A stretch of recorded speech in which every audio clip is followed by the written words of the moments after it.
Murray Tractor Rebuild Part 3. Give you a really fast summary. Garbage pick tractor, garbage pick motor. Got to make them work together to make a, hopefully what will end up being a snow pushing machine. Where we left off, we got the electrical problem fixed. The engine turns over, it's got compression, almost got it to fire. So in this stage, or this part, hopefully we're going to get a lot done, and if everything goes well, I'll be driving this thing around. Now the first problem we had, we couldn't get it to start. It would crank and all that good stuff. Well, here's the carburetor. There's a choke and a throttle and lots of things to go around. Well, come to find out, and I didn't know this at all, I hooked up a little cable here, and by actuating the throttle, if you go wide open throttle all the way, it automatically closes the choke. So all these levers and stuff that are in here, actually, it's pretty intricate, awesome design. So you don't actually need a separate choke. I've never had a tractor with that before. So if I go wide open throttle, it chokes it already, which is cool, and then you just push it in and it lets the choke go. Not a big fan of it. Usually I go part throttle, full choke when I'm starting, but hey, that's how this system rolls. So that being said, I get the charger on. I'm going to give this thing a spin, see if I can get it to fire up on its own. It's got gasoline, 1/4 of an inch. Catches, it's 20 degrees in here, but this is the type of life this tractor's going to have to live, so let's rock and roll. Okay, so we'll open up wide open throttle, close the choke. Now let's give it a spin, see what happens.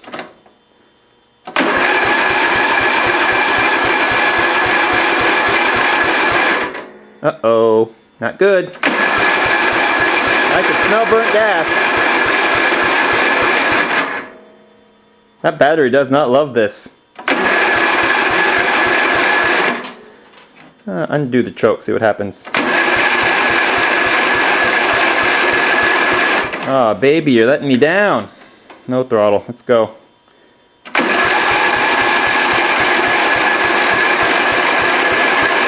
Oh, we're circulating that oil around, but I got to pull that spark plug, make sure we're still kicking out. I might have lost the, no, it wouldn't have started.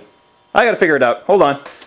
Alright, tripoded the camera because I need more hands and I can't hold the camera and do all that good stuff at home. Squirted a little gas down the carburetor, got a little bit of, hopefully that'll give us a little bit of life. Sparky. That's why they call it a spark arrestor.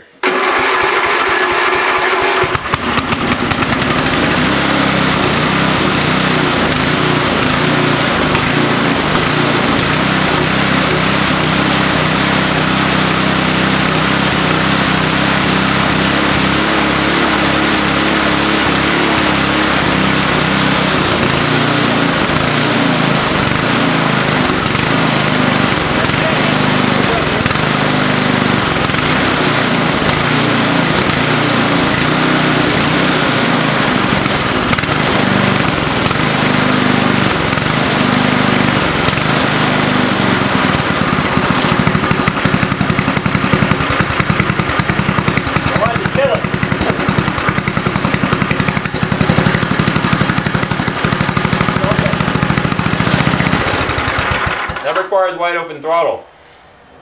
So it runs. Whoops.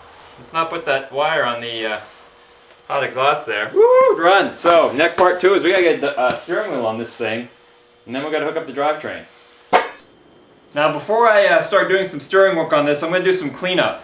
This is part of the PTO mechanism, and this would actually come down here inside here, and this would be the lever you turn to actually turn on or off the mowing deck. And it has a bunch of levers and a spring and stuff, which we no longer need.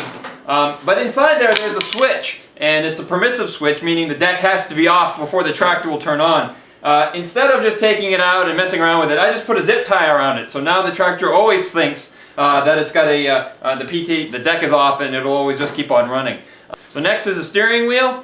And then I think I remember when I took this apart that the pulley, I have to undo some steering linkages before I can get the power pulley on for the rear drivetrain. So we'll take a look at that when we get there, and I'll bring the camera underneath so we can all see. Alright, so here's my power pulley. And that power pulley, and I've got my tractor jacked up, goes right here. Here's the shaft coming out of our motor. It's keyed, just like our power pulley is here. And this actually goes up into or onto our shaft of our motor. But see, there's a problem. This stupid bar right here. And that's one of the steering components. So it's unhitched on one side. Of course, I got that ready before the video shot. I had to be able to, and I checked it before I put the motor even on that the shaft would fit. It works itself up there. And then here's our power belt. And so we'll make sure our belt's on that. We'll bolt the bolt up here real nice and tight. And so we'll be pretty much good for the drivetrain. Reassemble the steering, so we'll be all set there. Now this is gonna be hard. Our belt goes back to our transmission back here. And I took off some things back here when I pulled the motor. So here's, this is an idler pulley. I have some things to figure out back here. So here we are, all nice and cuddly and warm underneath our tractor. The front pulley's been done, it's all nice, and this belt that you see right here, it comes from the motor, and would normally be right now where it's engaged. Now, when you hit the brake on this machine, you pull on the pedal and see it moves that pulley right out of the way and releases all tension on the belt. So now the engine can spin freely and it doesn't run this belt. When you let go of the brake, of course it moves this pulley over and it tightens the belt so it can pull our transmission pulley here and do its thing. Well, there's a problem. This pulley right here is frozen solid. It's totally bound up.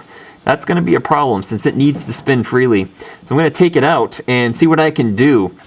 Getting the belt on was easy. What I had done back here, and I remember now, is there are these little metal things that hang down that when the belt is loose, it keeps the belt from falling off, and all I did was loosen those. So I can just tighten them back up again so the belt never falls off. And around the front here, I don't know if there's enough light, there are two more belt protectors.